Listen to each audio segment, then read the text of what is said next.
It's the freshest radio show in town. Feeling marvelous, I've been with Jerry Rouse. It's the freshest radio show in town. Feeling marvelous, I've been with Jerry Rouse. WCPT. WCPT. This the coldest boys show. You were getting the hour from 6 p.m. to 7. Chillin' with Lauren Cox and the man Marvelous. Shout out to Mr. Rouse and the Italian style. You want sports is the only politic. WCPT. WCPT. It's the freshest radio show in town. Feeling marvelous, I've been with Jerry Rouse. It's the freshest radio show in town. Feeling marvelous, I've been with Jerry Rouse.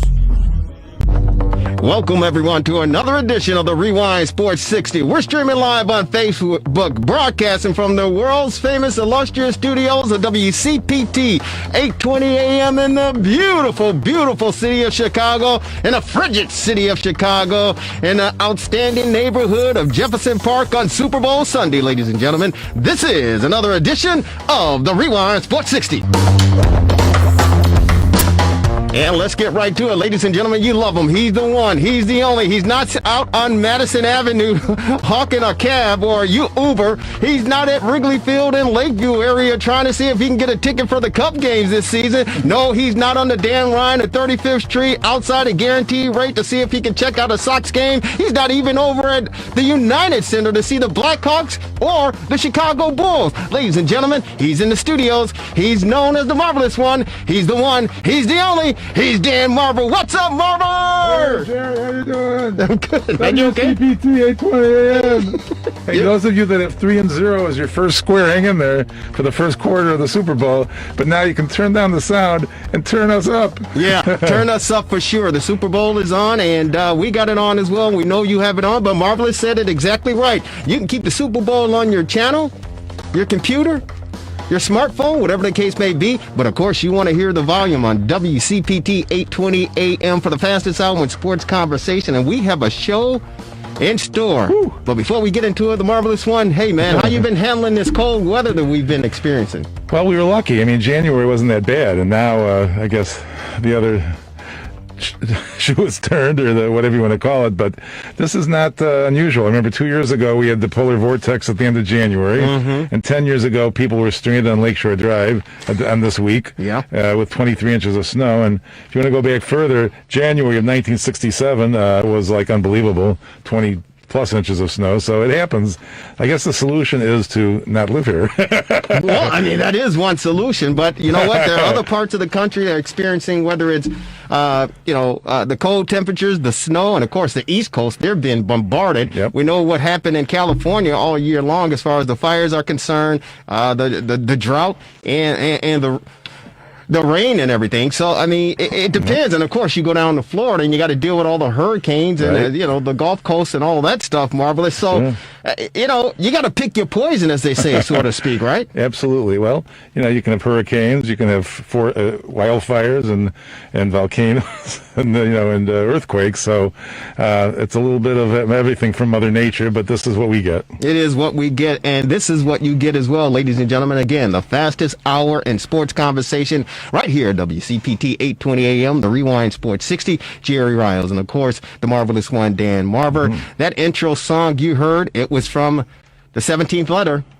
Of course, he's known as Q, Quentin Demps, putting it together. He's obviously on assignment. His assignment is to watch the Super Bowl. And, of course, the beautiful, lovely, talented, and outstanding Lauren Cox as well. So it's just the two of us riding shotgun, handling business. And, ladies and gentlemen, if you want to tune in or give us a call to talk about our topic of conversation for the next hour, our number here is 773-763-9278, 773-763-WCPT, and it's our immediate number to get in contact with us if you want to respond to anything that we're discussing regarding a subject matter that was brought to my attention, Marvelous, and I saw the report, and I was literally blown away, and my mouth hit the floor.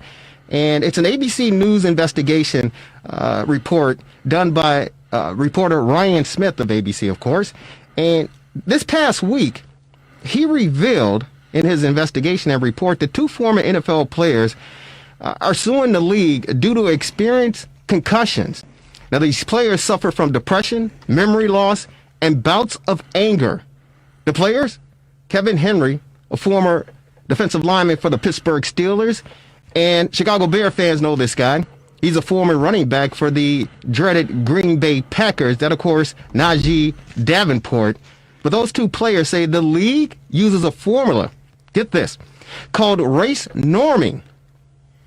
Now, that assumes that black players, they start at a lower cognitive level than white players. Race norming. The NFL formula used says black players start off at a lower cognitive level than the white players. It makes it more difficult for black players to qualify for compensation. Now, the practice is used, again, it's called race norming. The test results are adjusted for supposed differences between demographic groups. Yeah. So, of course, the black players of retired from the NFL have one set of rules in the test, and the white players have a different test.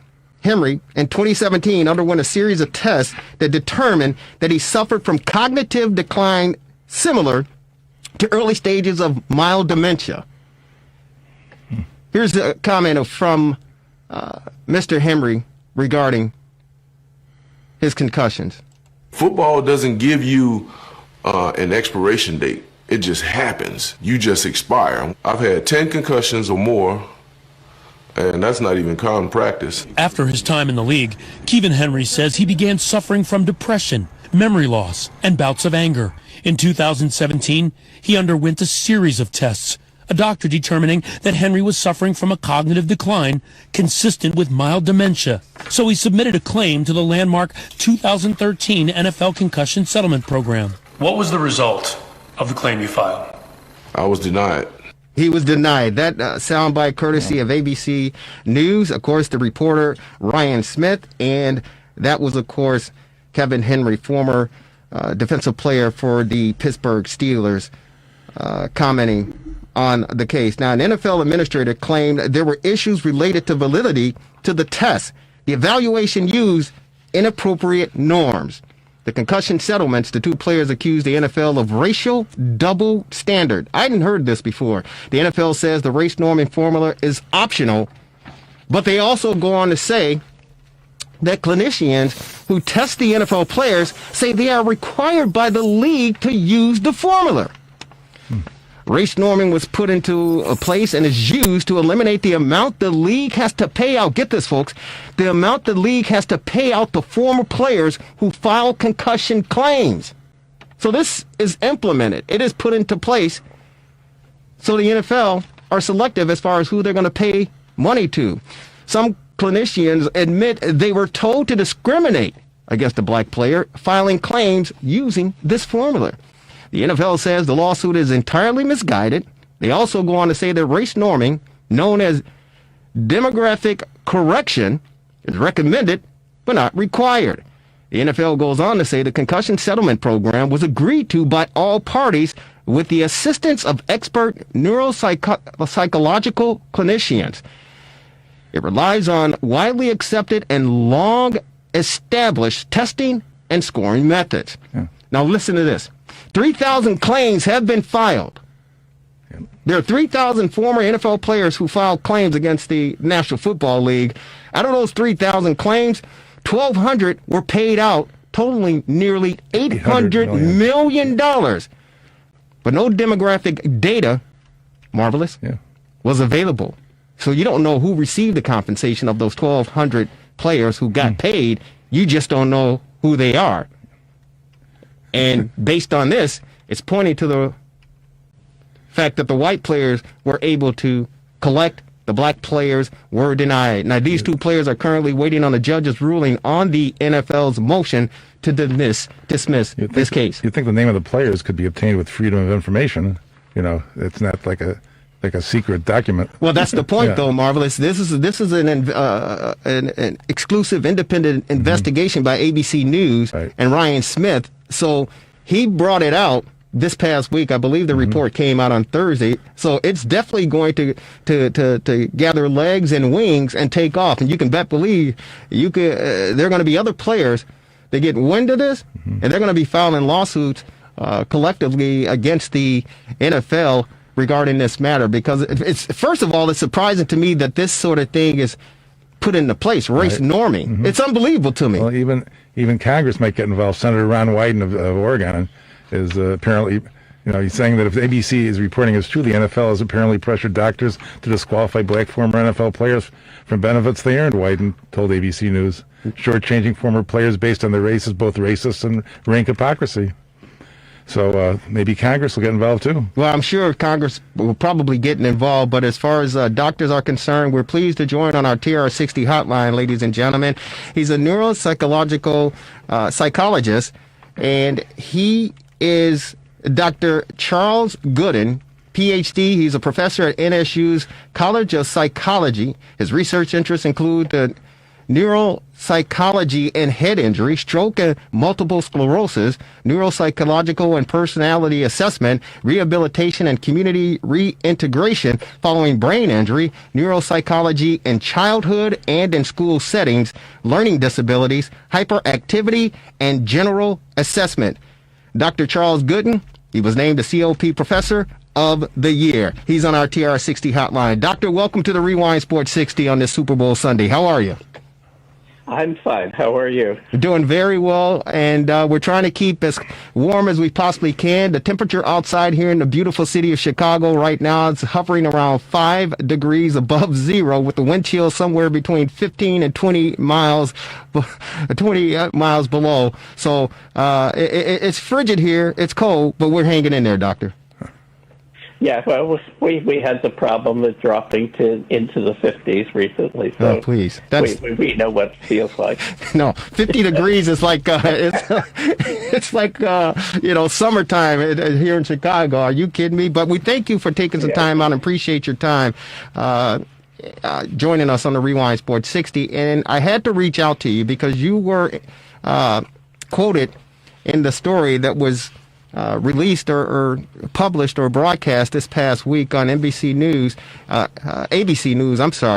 by the reporter Ryan Smith regarding this race norming. And I had to reach out to pick your brain, so to speak, and ask you to explain all this stuff that's going on, because there are a lot of people, I'm sure, listening to the Rewind Sports 60 who are unfamiliar with this race norming, and I'm sure there are probably some current players who are unaware and some former players. So can you kind of get us up to speed as far as everything that's transpired and what this race norming is all about?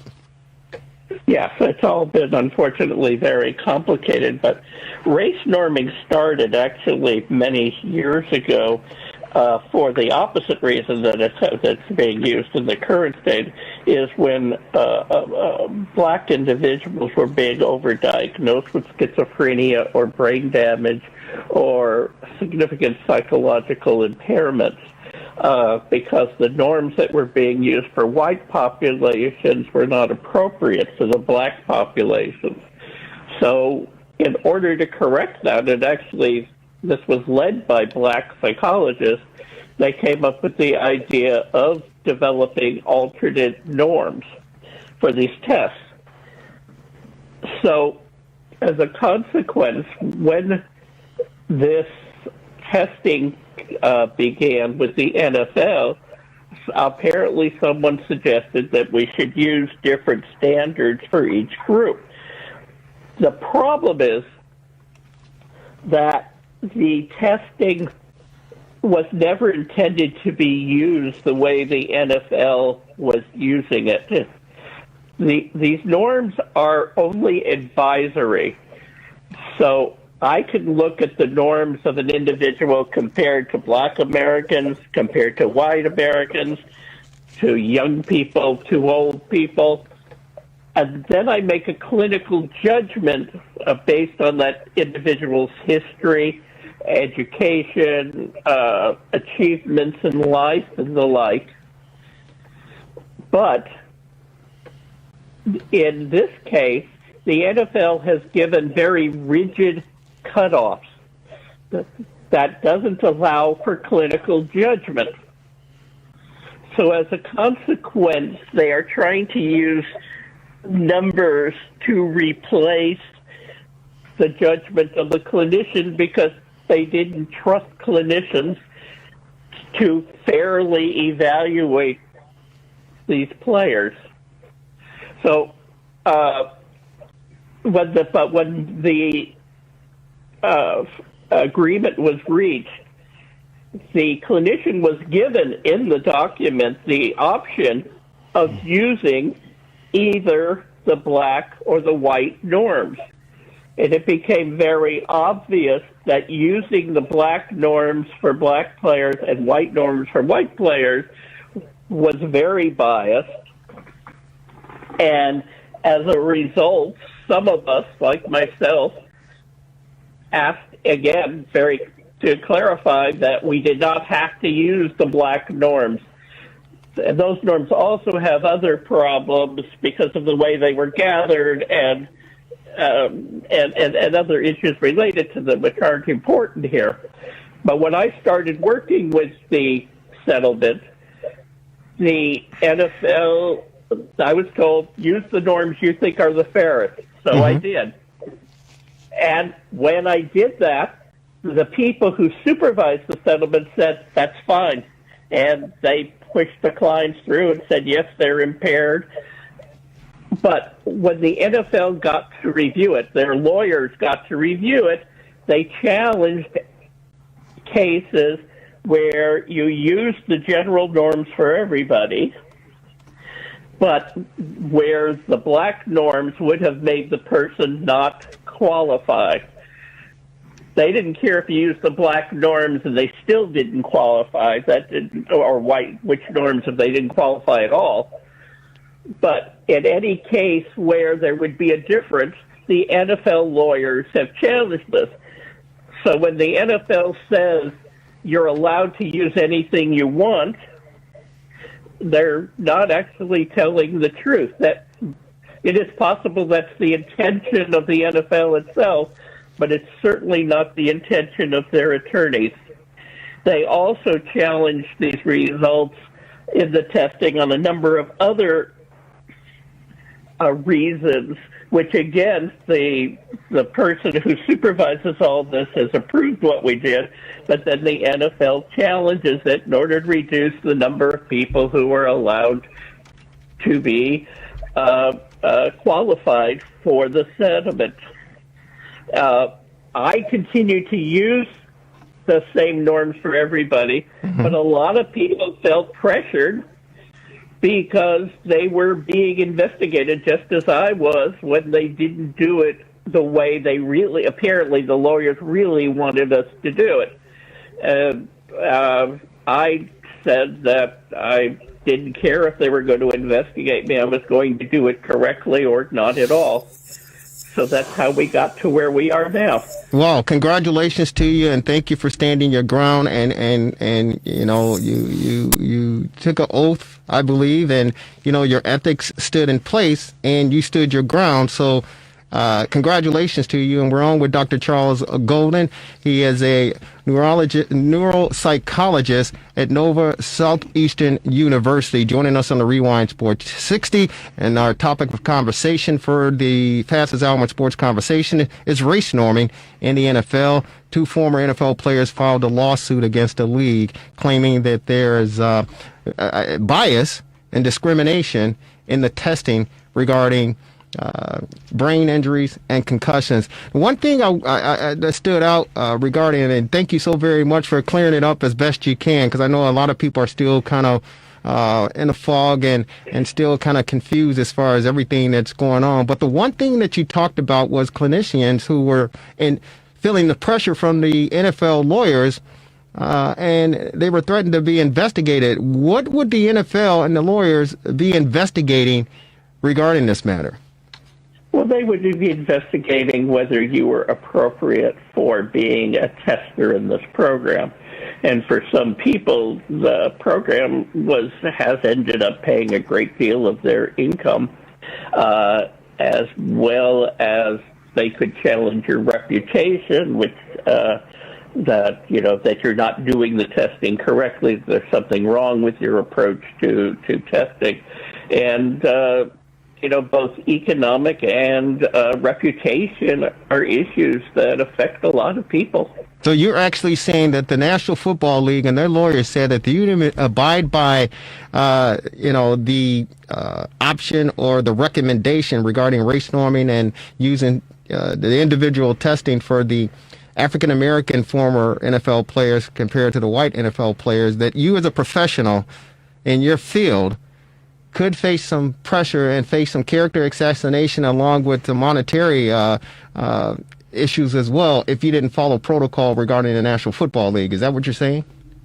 Those were the implications. No, but the people who actually supervised the settlement have always been very nice, and they bring back questions from the NFL lawyers. All of these questions have come through the NFL lawyers in most cases. There are some others that come through another group, but the impression has been that, again, since I got involved in this controversy, I have not had any referrals, but that's become complicated because we also have COVID going on. So it's hard to make a reasonable statement, although I was told by one of the attorneys involved that my name is no longer on the list of people who were approved to do testing. I don't know if that's true or not, but that's what I was told.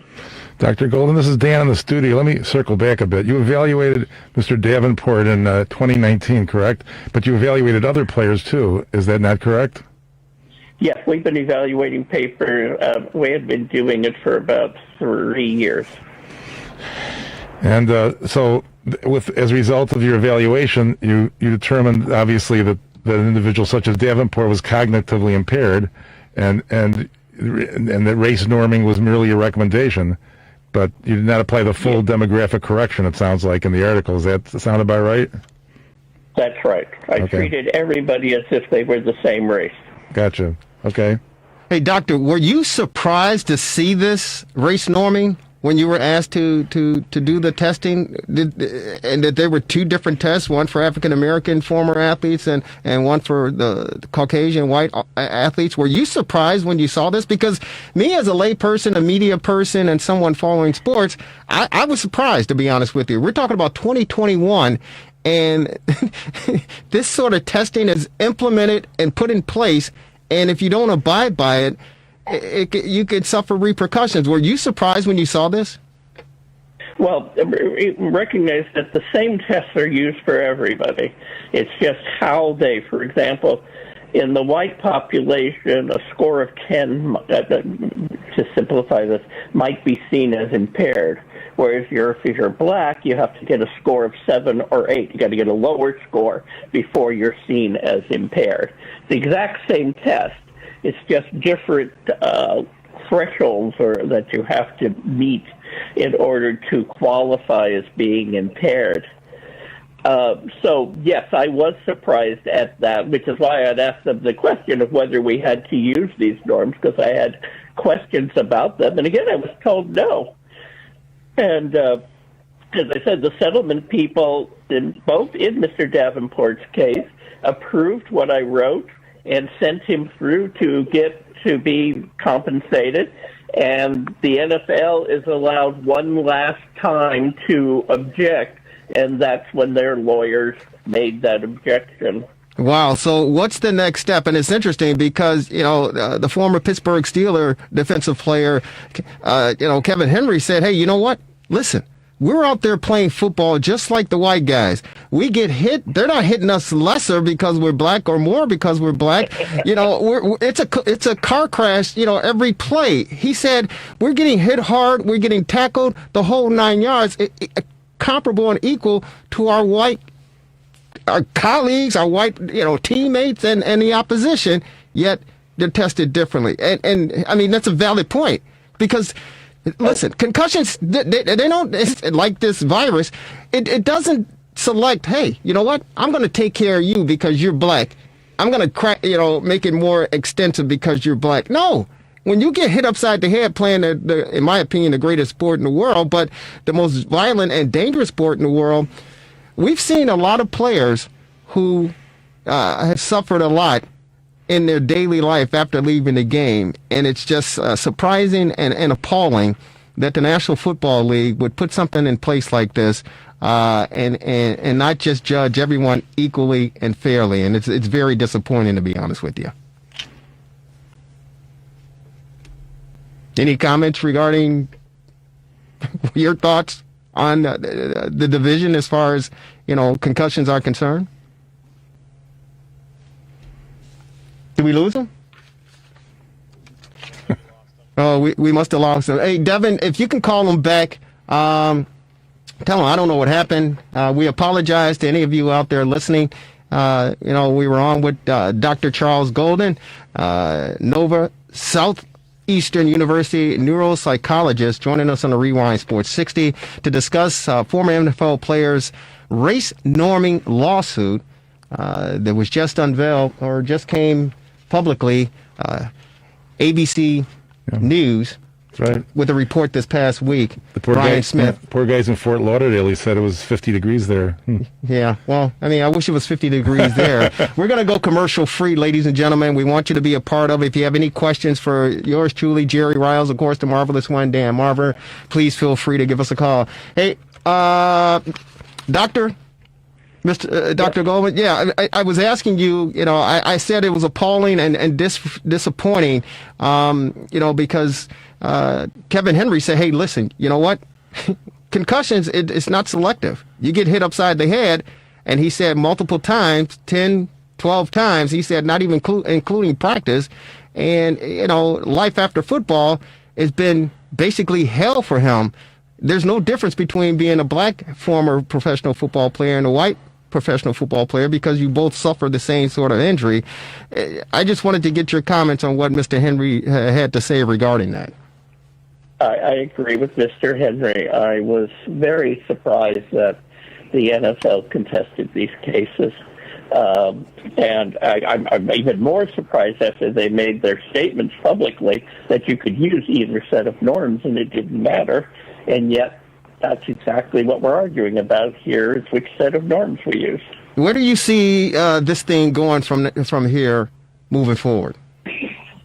Well, of course, it's in court. It's going to be up to the judge. The law attorneys seem to think they have a strong case, but I'm not a lawyer, so I can't really comment on that. Sure. But I hope that it will go through the courts and that they will enforce the rules that say that it's up to the clinician to make the choice as to what the appropriate norms are. Yeah, we're going to have an attorney join us in a few minutes who are representing, actually, Mr. Henry and Najee Davenport. He'll be joining us momentarily to give us the update as far as the legalities are concerned. But, Doctor, we want to definitely thank you for taking some time out on the Super Bowl Sunday again for kind of explaining everything to our listening audience and explaining it to us. Any final questions before we let you go and watch the game? No. Thank you.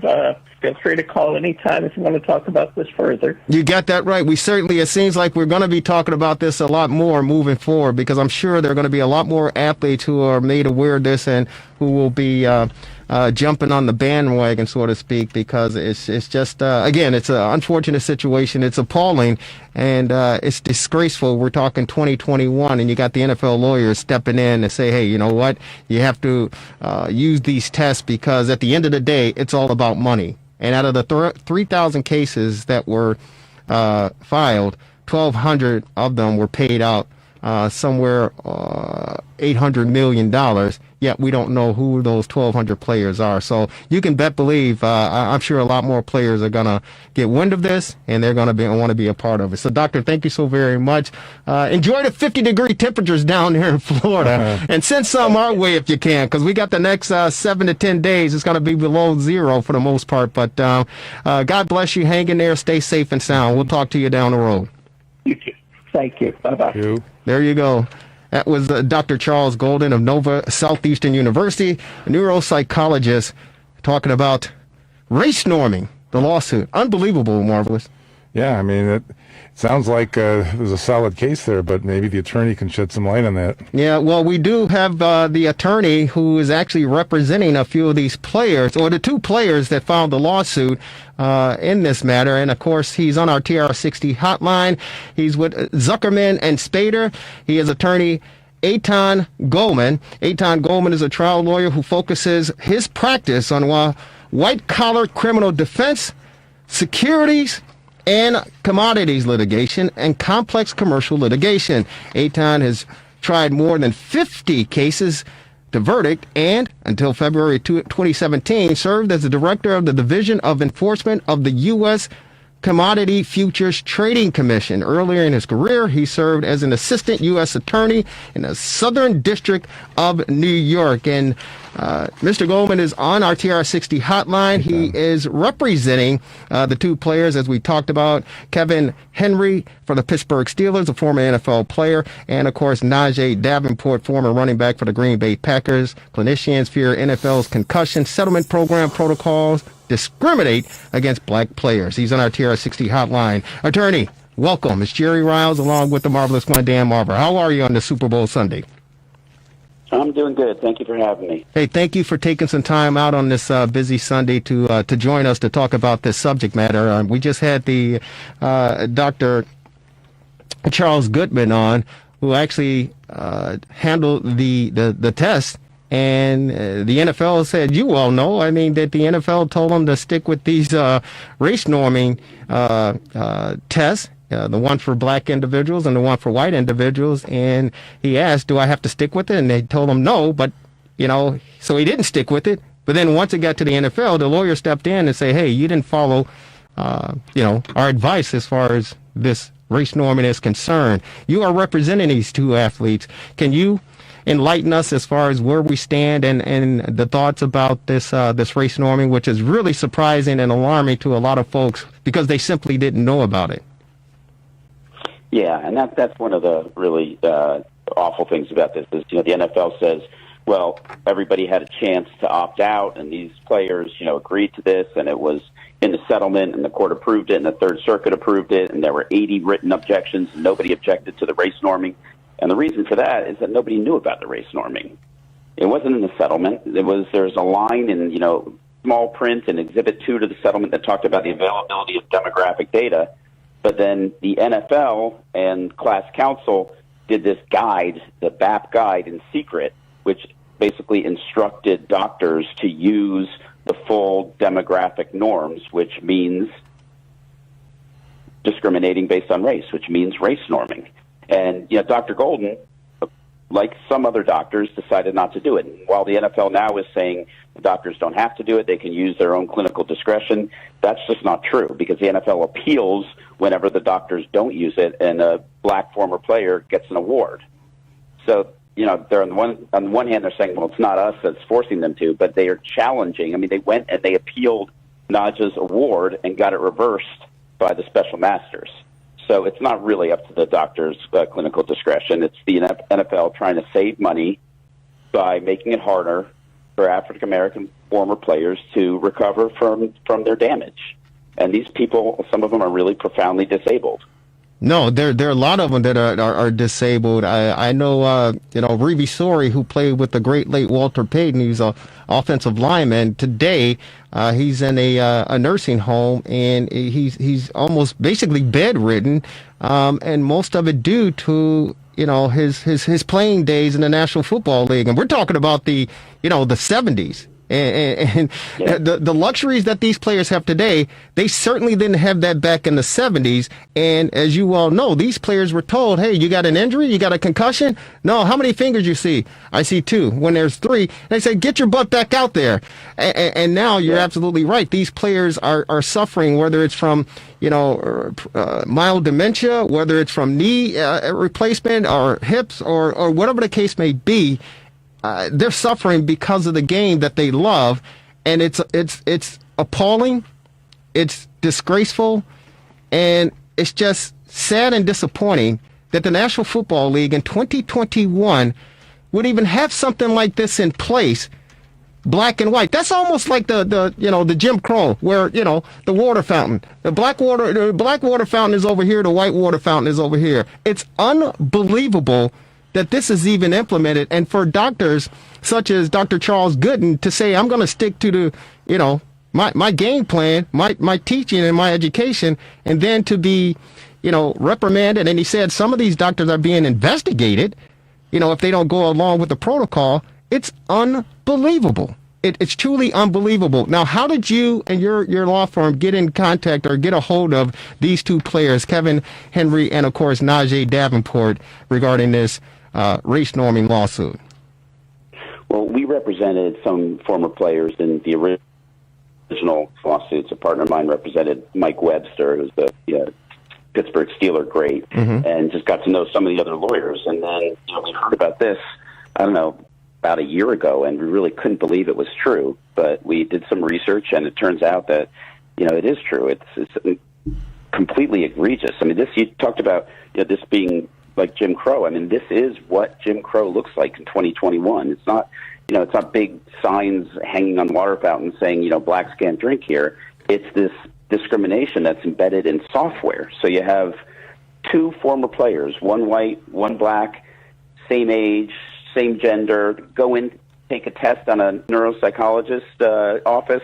They get the same exact raw score.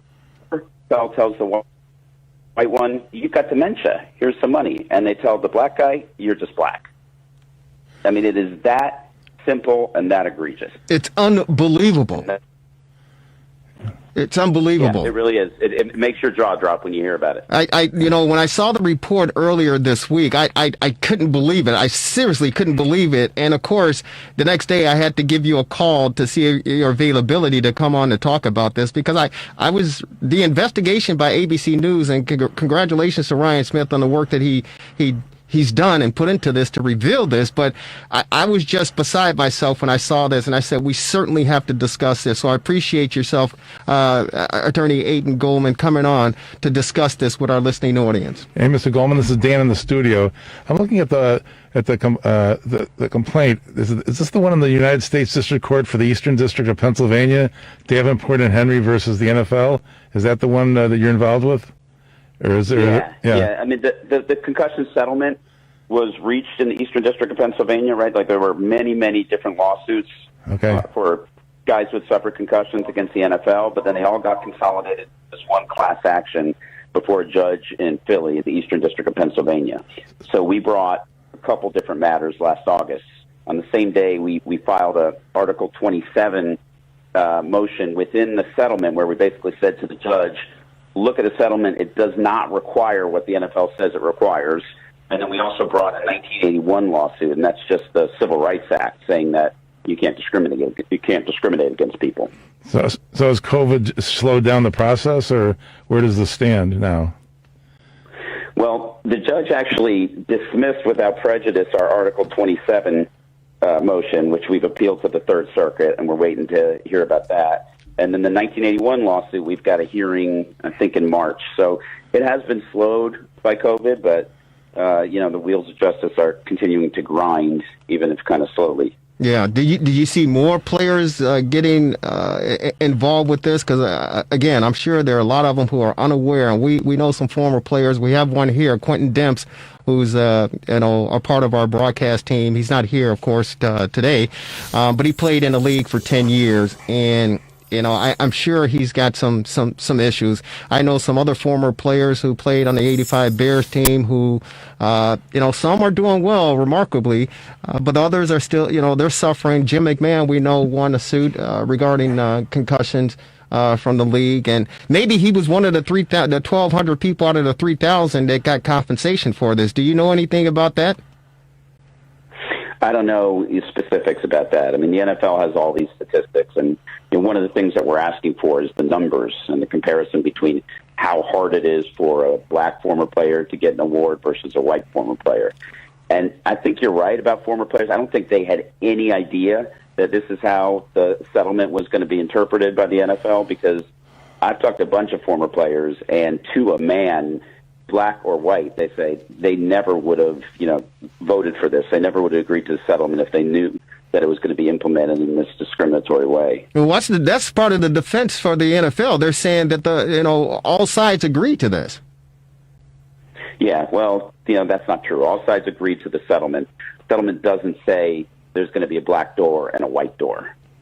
I'm sure it doesn't. If they had said that out front, this settlement never would have been approved by the players. Yeah, I'm sure that's the case as well, and they just wanted to,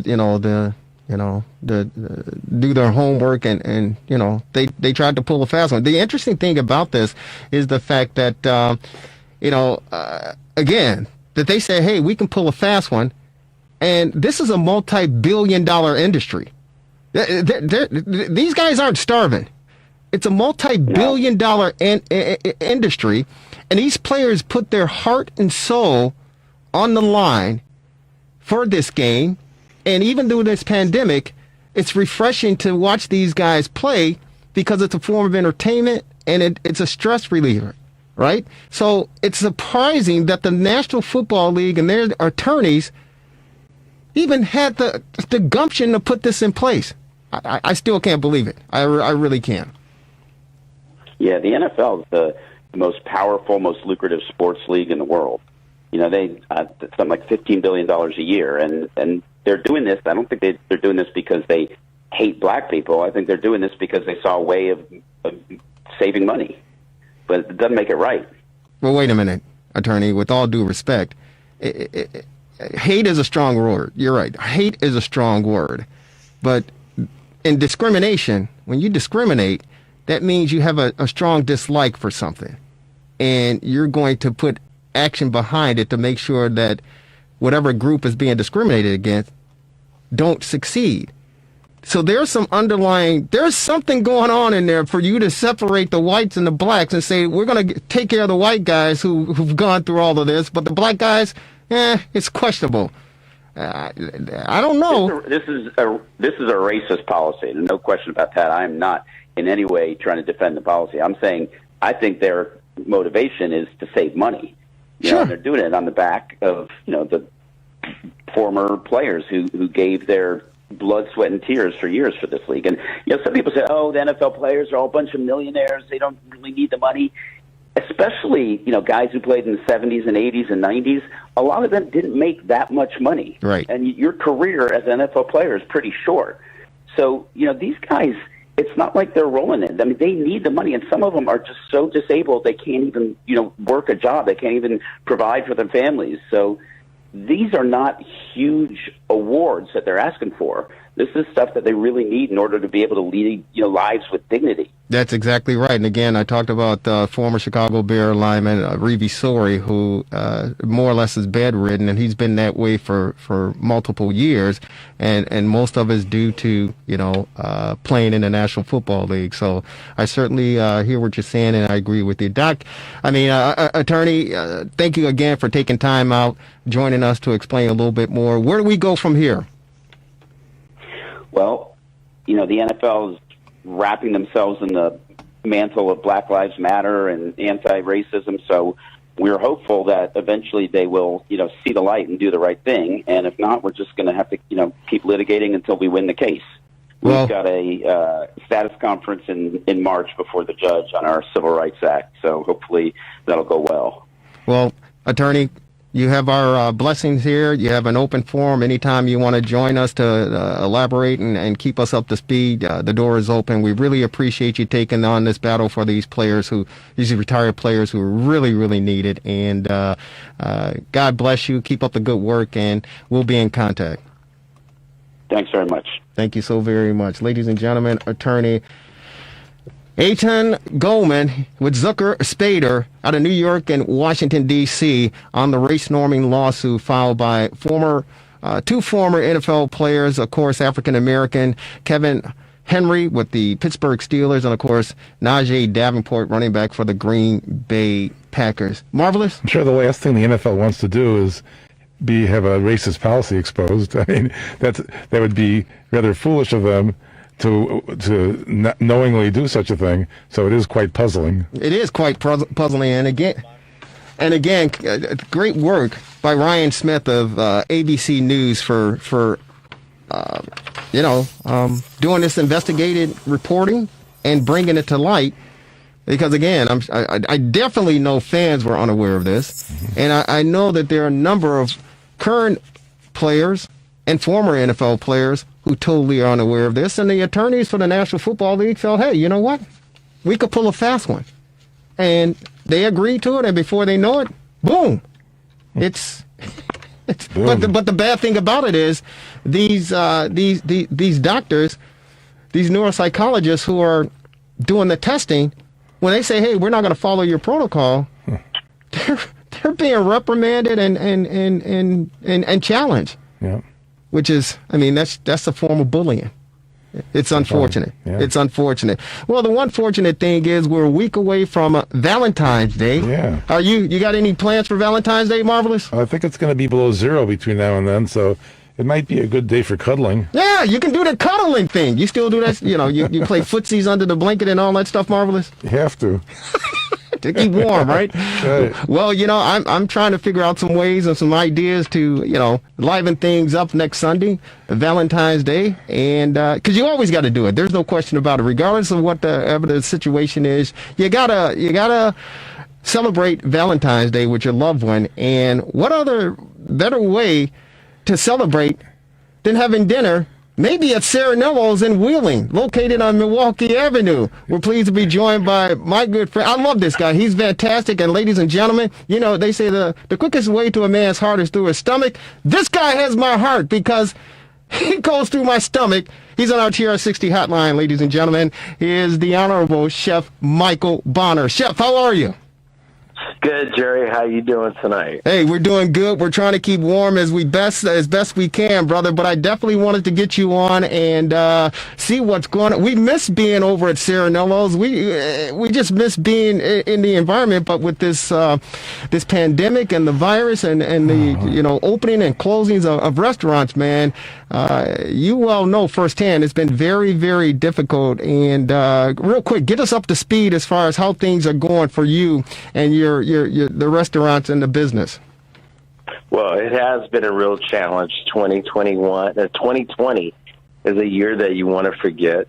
But I've been thankful for the customers that are listening and those that have ordered from the restaurant via carryout and given us an opportunity to keep the doors open. We're thankful that we have the opportunity to get diners back into the dining room.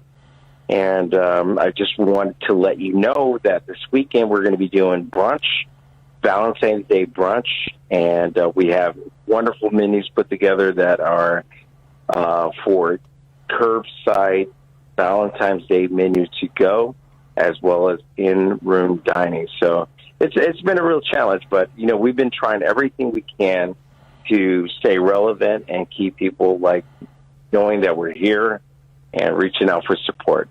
Yeah, well, you know what?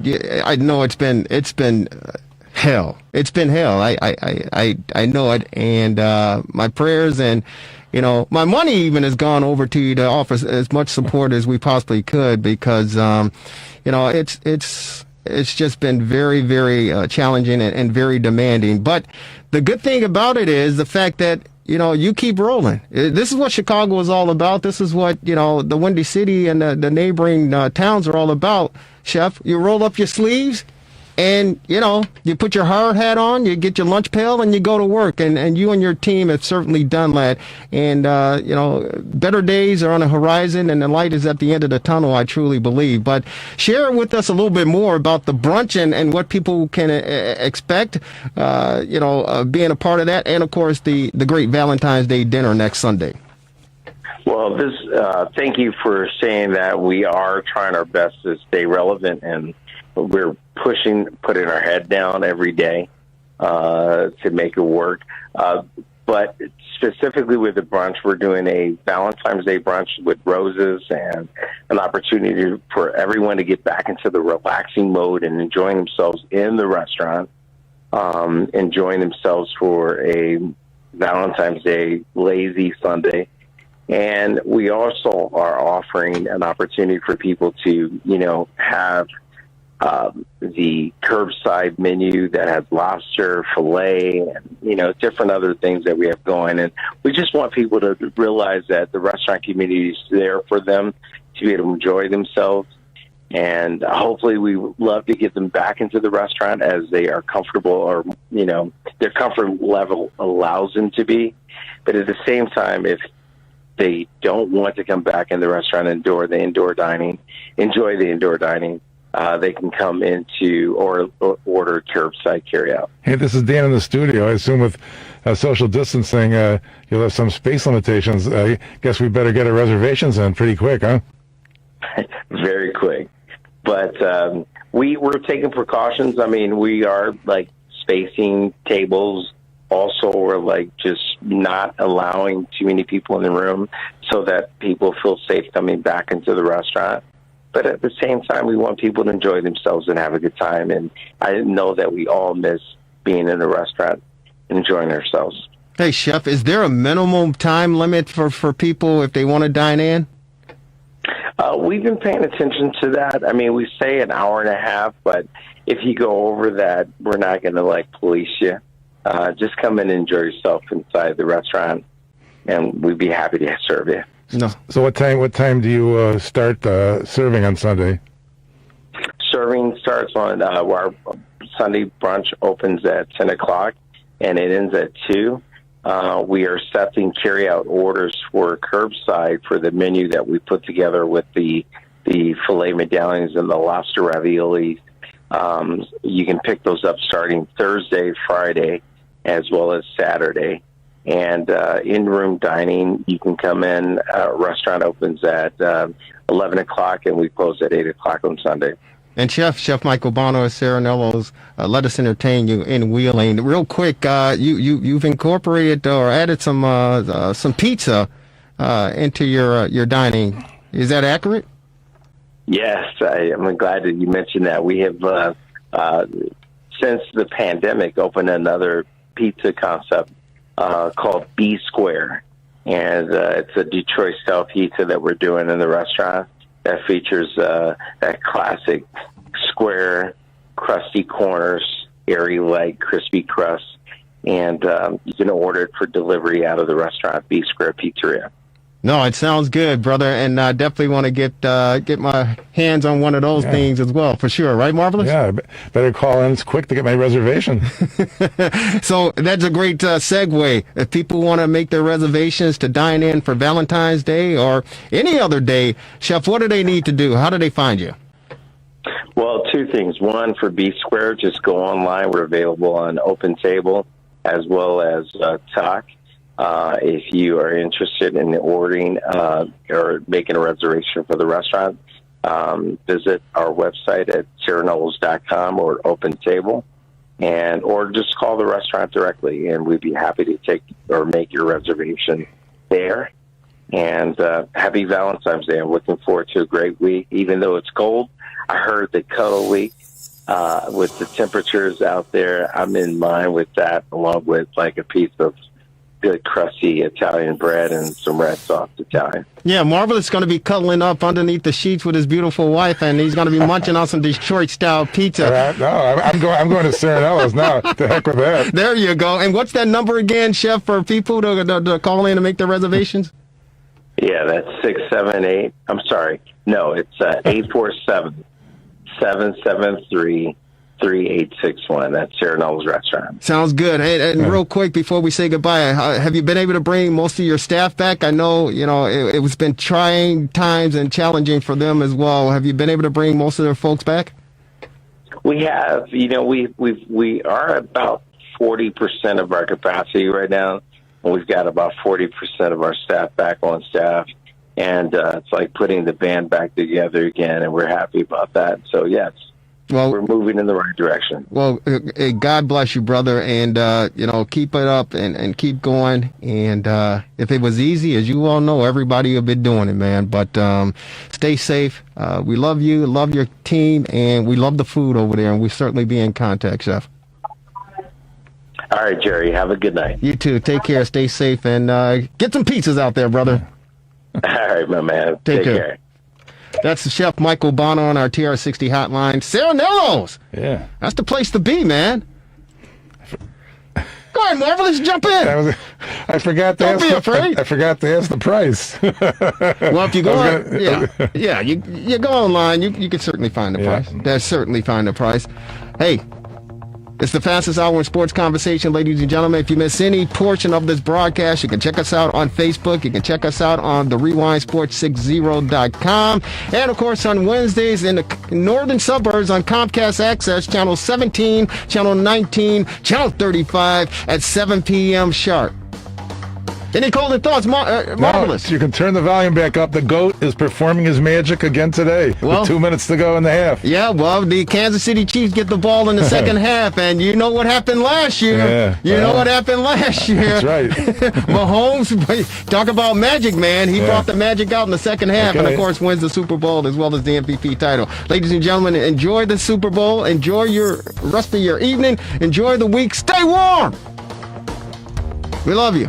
Hang in there. Thanks to our esteemed executive producer. He gets an E. Executive producer, Devin Tingle. Ladies and gentlemen, it's another edition of the Rewind Sports 60. Take care.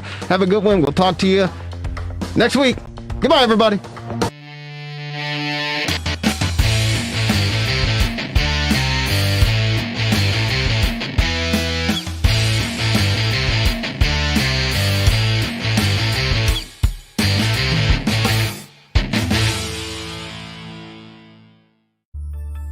Relax, reset, rejuvenate.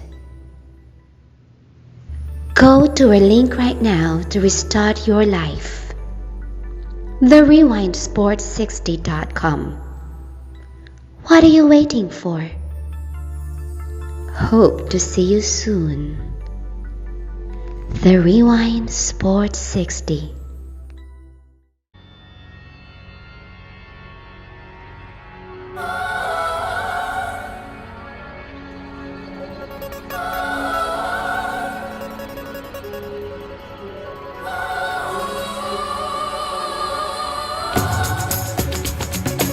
Welcome, everyone, to another edition of the Sports Medicine Update, a weekly podcast with yours truly, Jerry Riles, and the Honorable Dr. Chad Padromas. Dr. Chad Padromas is the orthopedic surgeon at Illinois Sports Medicine and Orthopedic Centers here in Chicago, in Glenview, and in Naples. And he's the orthopedic surgeon at Padromas Stem Cell Institute. He's also the editor-in-chief of the Anterior Cruciate Ligament Reconstruction and Basic Science. Doctor, how are you? I'm doing great, Jerry. How you doing? I'm doing fantastic, and trying to get through this snow and cold that we've been experiencing over the past week or so. And they're saying this upcoming week we're going to be in the teens and single digits as far as the cold temperatures are concerned. So just hanging in there. And in Chicago weather, we're used to it. We just have to get through it. Other than that, everything's fine, Doc. Super.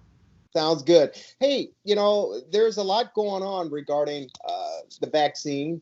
Of course, the new administration is trying to haul out as many doses as they possibly can to get it to the patients and people in need. Definitely those on the front lines, the nurses and the healthcare workers who are battling this thing to try to take care of everyone. And, of course, those people 65 years of age and older. And we've heard so many different cases regarding the vaccination, and obviously the benefits are to protect one and to protect your loved ones, but there have been some folks who have said they've experienced some side effects, and we've talked about it off the air for sure. May he rest in peace, and condolences go out to his family and his loved ones and the Atlanta Braves and Milwaukee organization as far as baseball is concerned. But Hank Aaron, after he got the vaccination, days later, 2 weeks or so, he's no longer with us. Cause of death was, natural causes. But some people believe that the vaccination has some downside to it. And I know that there have been people who said they've experienced some arm pain, some headaches, some extreme cases. It could be, fatal. But for the most part, there are a lot of people who are praising the fact that they've gotten it, they feel better, and they're okay to move forward in your life. What's your experience as far as people that you know who have gotten the vaccination?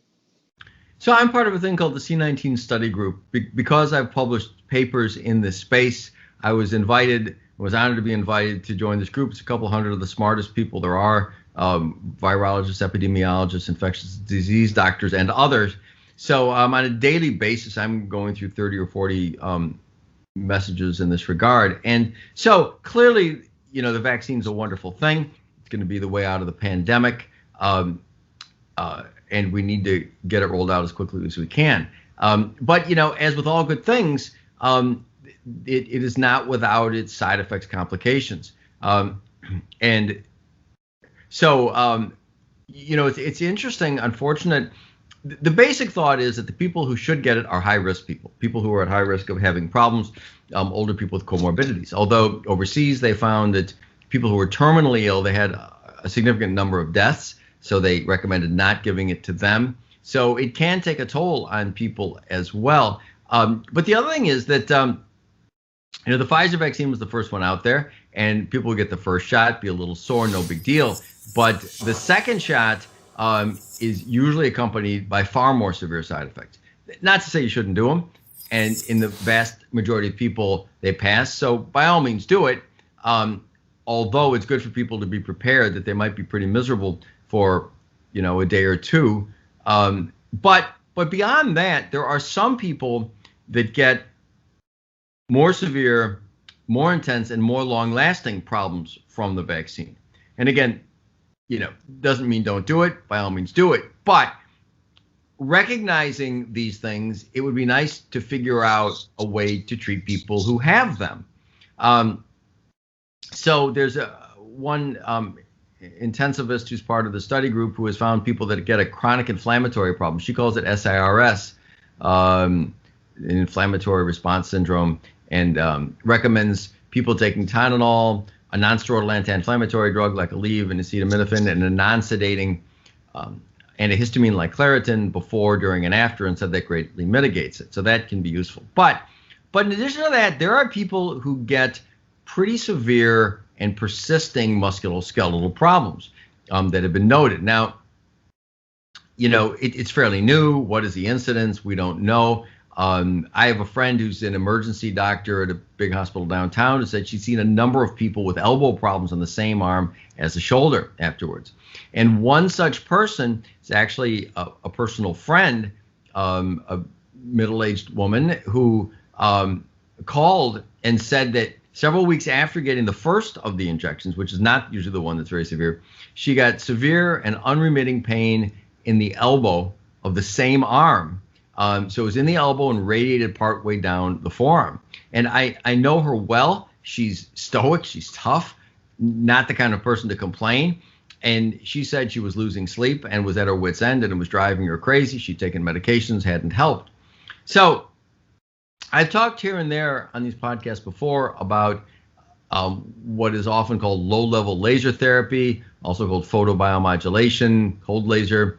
And so what this is light therapy, where laser light that is powered below the level at which lasers produce heat. So people know there are cutting lasers, and you can get face peels, and you can do all kinds of stuff with lasers.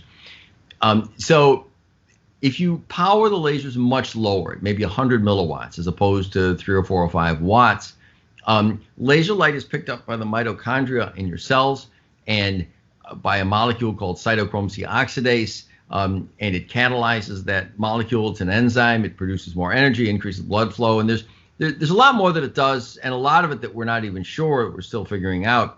But the bottom line is it can have remarkable healing properties. So we have a machine like this. We write papers about it. It is our go-to treatment for people with back pain, neck pain. My wife, Marilyn, is a dentist, uses it for TMJ pain, which is her specialty. And it involves putting little pads on the skin, and there are laser diodes that attach to it. And you sit there for 20 minutes while the light bathes the area.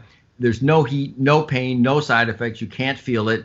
It isn't covered by insurance, but it's pretty cheap, $50-$60 a treatment, and it works immediately, so you can tell right away. So we use it on people with back pain, neck pain. I have an NFL player who came to me. He actually came to me for PRP for his Achilles tendon, which I did. But prior to doing that, we did the laser treatment, which helped him a lot. And he did it before and he did it afterwards. So it's a real thing. So when she came to me and said she had that, I said, I don't know if the laser would be helpful for that, but it immediately popped to mind because, this isn't the kind of thing I do PRP for or really had anything to offer. So I said, why don't we try? Nothing to lose, really. So we did a treatment. Our physical therapist does it in our office. I did it at no charge because I really didn't know if it was going to be helpful. And she, after the one treatment, which was half hour, immediately afterwards, she was about 20% better. By the next day, she was 40, 50% better. This was on a Friday, this was last week. So she had one on Friday and Saturday and Monday and Tuesday. And she got a little better each time. After the Tuesday one, she said she was 90% better. She was ecstatic because she had been suffering so much and her suffering was so greatly alleviated. She left out of town Tuesday. Actually, I just talked to her. So this is 3 days later. And she said she's still the same. She's still, a little twinge, but not even close to what it was before. She's very happy. Now, the question is, I don't think it's a placebo effect because, she had this for 3 weeks nonstop. And immediately upon doing the treatment, she got better. So I'm sure it's a real effect. The question is, how many people could it help? So what I'm intending to do is recruit people for a study. And so I would do people for what we call a phase 1 study, maybe 10 people, I'm not sure, that I would treat at no charge and see how often it helps people. Because this treatment, it's safe and it's cheap. It's not as available as I'd like because there aren't many people that have that many of these machines, but they're out there. And we've got a very high quality one from Germany. There are other ones that are less powerful that might do the same thing that could be tried. A lot of chiropractors use them, for example. We have what's called a class 3B, which means it's powered from 5 to 500 milliwatts. There aren't that many of those out there. There are a lot of class 3A, which is 0 to 5 milliwatts. But they might work too, So I think it would be hugely beneficial to the public health if we were to identify if this were widely applicable for this problem. Because obviously we're getting, millions of people getting hundreds of millions of people ultimately getting vaccinated, and getting repeat vaccinated. And we might be getting vaccines yearly more often than just once. And so these side effects are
Welcome, everyone, to another edition of the Sports Medicine Update, a weekly podcast by yours truly, Jerry Riles, and the Honorable Dr. Chad Padromas. Dr. Padromas is an orthopedic surgeon at Illinois Sports Medicine and Orthopedic Centers in Chicago, Glenview, and in Naples, and an orthopedic surgeon at Padromas Stem Cell Institute. He's also the editor-in-chief of the Anterior Cruciate Ligament, Reconstruction, and Basic Science. Doctor, welcome. How are you doing? I'm doing great, Jerry. Thanks. How about you? I'm doing okay. I just wanted to make sure I get that out for you and, make you sound even more important that you're very important. There's no question about it, but I wanted to give credibility to your status, your title, and your persona. Thank you, Doctor. More than anybody else, but I appreciate the thought. You're very important. Are you kidding me? Without you, we don't have the podcast. That's true for sure. Hey, Doc, there's so much going on in the world of sports. And again, I am very, very appreciative that, we have crowned a national champion as far as college football is concerned. That, of course, congratulations go out to Nick Saban and the Alabama Crimson Tide for winning another national championship title. Of course, the Los Angeles Lakers win the NBA title last year. The Los Angeles Dodgers, they win the baseball crown. And of course, we're moving forward to the National Football League with the Super Bowl. Congratulations to Patrick Mahomes and the Kansas City Chiefs who are advancing again, opportunity for a repeat. And of course, the greatest of all time, still playing at the ripe old age of 42. And of course, Tom Brady and the Tampa Bay Buccaneers ready to square off in Super Bowl 55 down in Florida. You love Florida, that's for sure. But they're expecting a crowd of 22,000 fans to be on hand to witness this extravaganza. Your thoughts on the Super Bowl matchups and, of course, COVID-19 and the precautions that need to be taken to get this thing kicked off? My thoughts are that it's a great idea. My thoughts are with the fans, what took them so long. We all want to be safe. But you've got an outdoor stadium where you require masks, you can have social distancing, and so, risk should be pretty minimal. Florida has been arguably the best run state in the country on a number of fronts in terms of doing what's rational instead of politicians being overprotective for whatever reason. I think meaning well, but usually just being not as informed as they could be. So I think it's great. I think it's great. The Super Bowl, I think it's a great example of normalcy because, as I say, there's, abnormalcy imposed, I think, beyond what it needs to be. And having this out there where things are closer to normal, still with precautions, is a great example for the rest of the country. No, I think it's great as well. But again, when you talk about the great United States and the independent states as far as how they tackle handling COVID-19 and the virus here in Illinois, we know that the numbers are continuously going down, and the vaccines are available, although it sounds as if they're running short. But as you talked about, the state of Florida just continued to move forward and plow through this, and of course, they're going to be hosting the Super Bowl down there. 22,000 fans. I mean, do you trust people to be responsible? I know we've seen fans in the stands at, some of the collegiate games around the country and, some professional games, but 22,000 fans enjoying the biggest game on the stage. Yeah, I do trust people, and I wish politicians trusted people more than they do. There are going to be a few people who aren't going to wear a mask, right? It happens. But, you look around and people, not only I think are most people responsible, I think most people have gotten so terrified by the media portrayal that I don't think it's a problem. As I said before, it's an open air stadium. You can socially distance. You wear masks. I think it's going to be fine. So here's the big question, Doctor, and it's again the media, the news media, which I'm a part of. I've seen it swayed in both directions on both sides. with this new variant that's hit the United States from the UK, now out of South Africa, saying it's more contagious, and the social distancing that we're practicing now, minimum 6 feet, that with this new variant, this new strand, that we may have to take more precaution, i.e. double masking. And it's already hit certain states, South Carolina, here in the state of Illinois, and other states around the country. Do you see that being somewhat of a problem by next week when we get to the Super Bowl, that it may have to have a little bit more focus and attention placed on it? So, Jerry, I don't. I could be wrong. And obviously, I hope it's not a big problem. But this is just one more in a continuous stream of items about new things that purport to say that things are going to be horrible. And so far, they've turned out not to be. I gave the example before about the well-meaning doctor, I think at Penn State, who said that something like a third of the football players are going to have heart problems from this, and they don't. I think more contagious doesn't particularly matter. If it were more deadly, that might matter. But nobody said that. So I think it's just, I think it's a combination of a lot of unfortunate factors. I think bad news sells.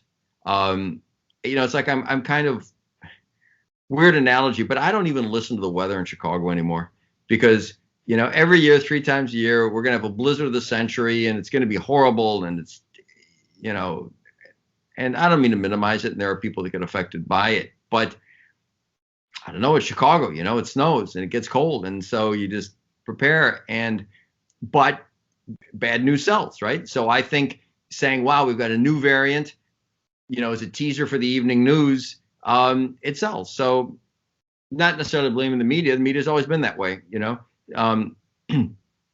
so there's that. I think that I've said it before. I think that there are a lot of politicians who get carried away with their own authority. And so I think these provide excuses for them to do more than they should. You can go beyond that to various things that sound like conspiracy theories, and who knows, but it's kind of a fact. The more negative things you put out there, and the more you shut down society, the more small businesses go under. Now, that's, everybody publicly agrees that's a bad thing, right? Mm-hmm. On the other hand, there are some corporations and some people that are doing very, very well from this, right? And so there are conspiracy theorists out there who kind of think that it's a semi-permanent situation to make us like China in Asia, where they wear masks forever, and that there's always a new variant, there's always a new this, there's always a new that. So the history of this thing has been so egregious and so horrific, as I mentioned last time, with overstating the death, starting with Neil Ferguson at Imperial College and his terrible track record on models, and then applying a bad model to this. So I haven't seen anything that leads me to think that things are going to be significantly worse as a result of this variant. I mean, and going back and not to be too long-winded here, but there are real consequences to alarmism. I brought up about poor Governor Cuomo of New York. I'm sure he's a nice man, and I'm sure he loves his constituents, but his action to force people out of hospitals into nursing homes, everybody agrees, I think, resulted in many, many unnecessary deaths. Now, I'm not saying I think his action did that. I don't necessarily blame him. I certainly don't blame his motives. But think about this. Why did he do that? He did that because people were estimating that the hospitals were going to be so overwhelmed, we'd have no respirators and no ICU beds, that you had to clear the hospitals in advance of it. Well, it turned out to be not even close to being true, right? They brought that Jacob Javits ship in and all this, and they had more than enough. President Trump, love him or hate him, made it a point to get enough ventilators, and nobody's been short of ventilators, So there are Democrats, Republicans working together. But my point is just this. You can just say, well, better to be overly cautious, but alarmism has definite consequences. So alarmism in that case, false alarmism, resulted clearly in thousands of deaths. Not questioning anybody's motives, but it did. So I'm just saying, lockdowns, extra precautions have real world negative consequences, which it's easier to ignore than it is the death count from COVID. So I'm just saying it's a bad thing, and people shouldn't adjust their behavior on alarmism without really good justification. No, and I certainly agree with that, Doc. I think it needs to be justified as far as why we as a society do what we do, to the defense of those. Because here's the real issue from my perspective. This is something almost paramount that we've never seen or experienced in our lifetime, and that includes our leaders. As high as the Washington D.C. is concerned, to local leaders, to the storefront and the entrepreneur, business owners. This is something that we've never seen before and something we haven't experienced before. So for me, it's kind of learn by trial and error and learn on the job, so to speak, because there was points in time a year ago at this time where it was looked upon as, it's just a little virus like the flu. It'll be gone within a matter of, weeks to months. By the time the temperature raises, it'll be gone.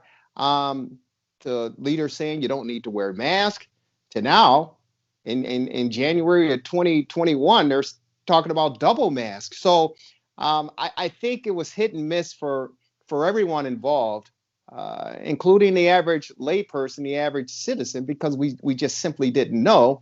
Some people overreacted to the information that was being presented. Others turned a deaf ear to it. So I think we're all in this together.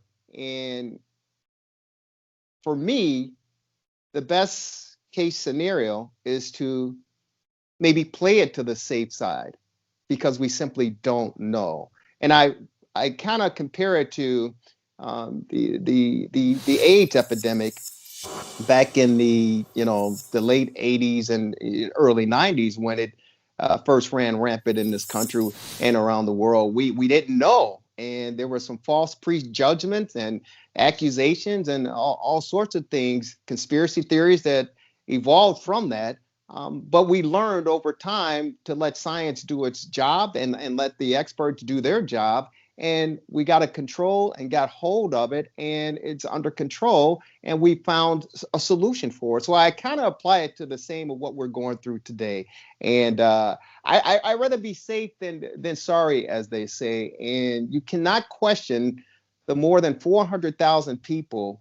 Boy, I guess you can, but the more than 400,000 people that have died from this virus. Whether you believe the number and the cause is another concern, but as of now, we're on a record of reaching 450,000 people to die from this. So for me, and again, I applaud those in the sports world that we were able to watch from collegiate sports to professional sports on weekends to take our minds off of this. But I would not want to be in the shoes of these experts and these scientists, because they truly, in my opinion, don't have the answer as well. And they're learning just like we are as we go.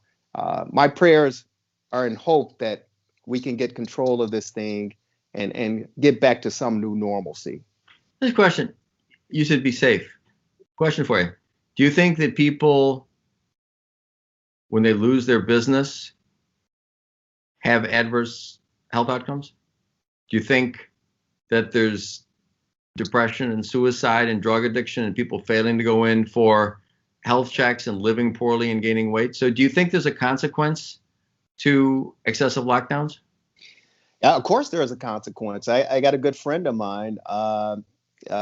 and he runs Let Us Entertain You. He runs a restaurant in a neighboring suburb of here in Chicago. And when everything shut down, I physically saw his mental state and physical state change because of the pressure, because his livelihood and those that he's responsible for. So I certainly know that it has an effect on those people involved. And I know that there are people who were happy that the state here in Illinois was allowing in dining again. There were employees crying that they were able to get back to work. So I know the effects that it has, but I also know those individuals who won't be saying hello to family members or friends because they didn't listen to the warning signs, and that individual is no longer with us. There's a family down in Texas uh, ignored the warning signs and everything of the virus, and 7 members, they had a party, and 7 of those family members succumbed to COVID-19 and the virus and are no longer here. So it's a double-edged sword, in my opinion, and it's almost a crapshoot or a roll of the dice.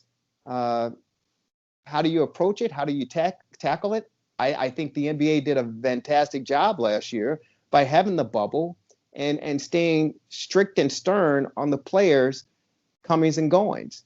Now that they're out and available to travel and go here and there, we see that there's a different approach and a different effect as far as what's going on. So it's a very, in my opinion, very, very difficult decision to make. And I think we all personally have to make that decision, what's best for ourselves and our family and those that we come in contact with. And I'm hoping that, again, the light is at the end of the tunnel and we're close to getting to that light. So the thing of it is, the basic point is that lockdowns haven't helped. And they've compared places that have them and places that don't, and they just don't help. Excessive restrictions just don't. You get consequences, you get deaths, you get suicide, you get mental health problems, you get more cancer deaths because people don't go in for their checkups because they don't want to leave the house. So lockdowns kill people, kill lots of people. That's the one end. In the middle, social distancing, probably masks are good. Okay. At the other end, the things that really would help dramatically are being suppressed. There's treatment that works. Hydroxychloroquine clearly works. Ivermectin clearly works. I had a patient call me today, and I'm heavily involved in this, as you know, and he didn't know anything about it. He said, "Hey, ivermectin's used all over the world." There was a recent court case where a family wanted to get treated with it. The hospital said no, and they sued, and the judge said, "You've got to let them," and another place as well. So, why should that be? So what I'm trying to say is this: the middle ground, common sense, mass social distancing, absolutely, and some restrictions, absolutely. But on the one hand, the overreaction kills people, absolutely kills people. So you can't just say be safe, let's overreact and shut down. You're killing people. You just are. So it just shouldn't be happening now. And on the other end, there are things that we could be doing to save lots of lives that aren't being allowed.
Shh.